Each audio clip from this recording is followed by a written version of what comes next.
Hello, in front of me I have Samsung Galaxy A27, and in this video I'm going to show you how to factory reset this phone via settings.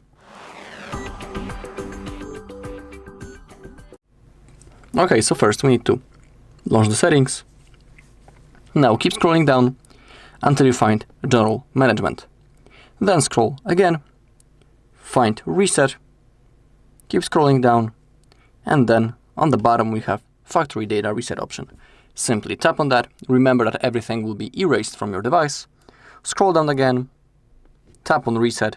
If you have a screen lock, you also need to confirm by drawing it or typing the password, and then click on Delete All. Now we just need to simply wait until our phone turns on again, and we will see the setup process.